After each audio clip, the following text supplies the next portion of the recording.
Oui, alors je m'appelle Jean-Luc Martin, j'ai 43 ans, je suis français.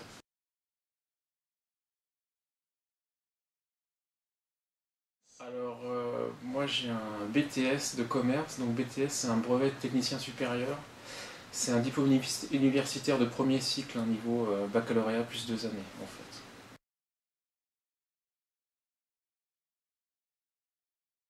Examinateur en brevet, je travaille au sein du PCT, c'est le Patent Cooperation Treaty, donc c'est le traité de coopération en matière de brevet. En fait, on enregistre tous les documents qui arrivent pour des demandes internationales PCT, donc des demandes de brevets qui passent par le système PCT. Donc notre travail, c'est d'enregistrer tous ces documents.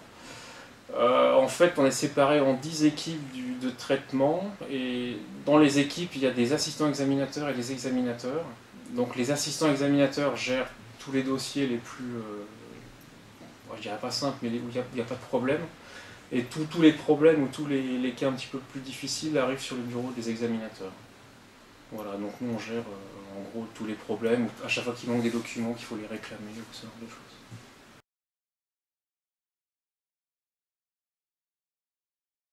Alors pour moi c'était une évolution de carrière, je ne suis pas rentré à l'OMPI en tant qu'examinateur.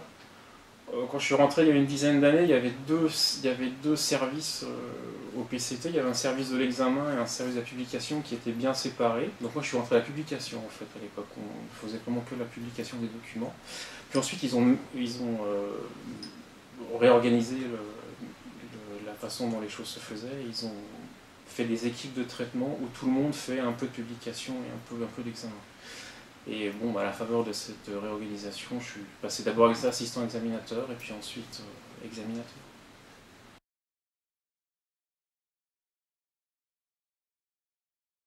Alors d'abord, je pense qu'il faut une très bonne connaissance du système PCT.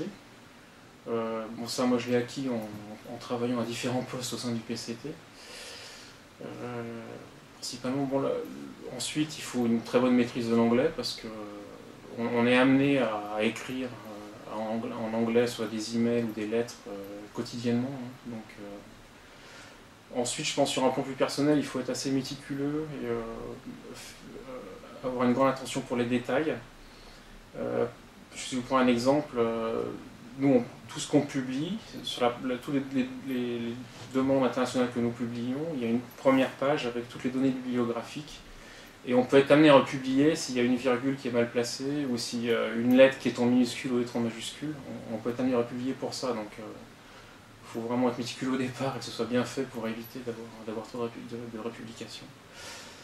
Ensuite, je pense qu'il faut aussi être bien organisé.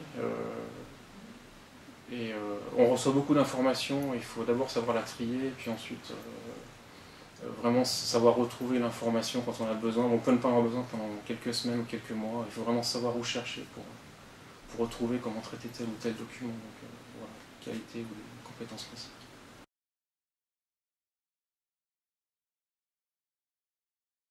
Alors en positif, je dirais on est assez autonome, c'est assez agréable de travailler. Quand on connaît bien son travail, on peut vraiment s'organiser comme on entend.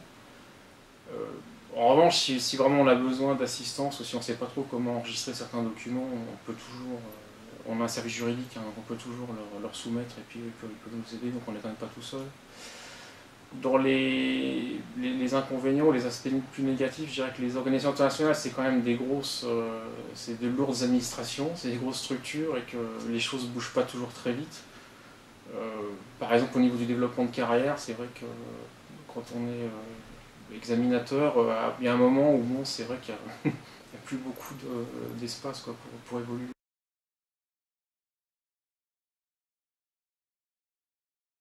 Alors nous, on a une distribution du travail qui se fait de manière journalière, donc on ne travaille pas sur des projets à quelques semaines ou à quelques mois, donc on n'est pas vraiment organisé comme ça. Mais on peut être amené à participer à des projets en marge de ça. En lisant vos questions, j'ai pensé à un projet auquel j'avais participé qui était développer un outil de contrôle qualité, parce qu'on n'en avait pas et on a voulu mettre ça en place, de revoir des dossiers qu'on avait traités, après coup, et puis revoir qu'est-ce qu'on avait fait, qu'est-ce qui avait été bien, qu'est-ce qui n'avait pas été correct, etc. Et faire un peu les statistiques là-dessus. Et j'avais participé au départ à ce projet.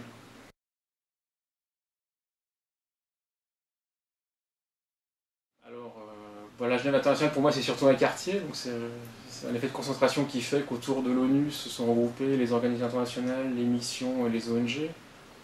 Euh, je pense que c'est une bonne chose pour Genève, hein, c'est une des facettes de Genève et c'est une ville relativement petite comme Genève a par rapport à des villes plus grandes que n'ont pas, donc pour moi c'est une bonne chose.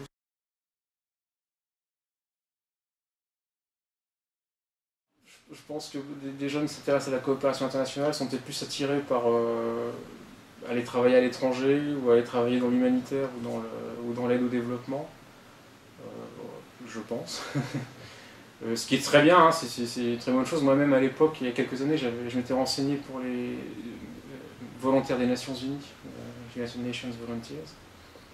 Bon, ça ne s'est pas fait à l'époque, mais c'est sûr que c'est une très bonne expérience. Hein, c'est très motivant de travailler dans des organisations internationales, ici, comme ici ou sur le terrain. Mais je dirais, par contre, pour rentrer dans une organisation comme l'UMPI, je pense que je ferais peut-être pas ça en début de carrière. C'est peut-être voir autre chose avant. Se faire une expérience ailleurs avant de rentrer et puis surtout faire de bonnes études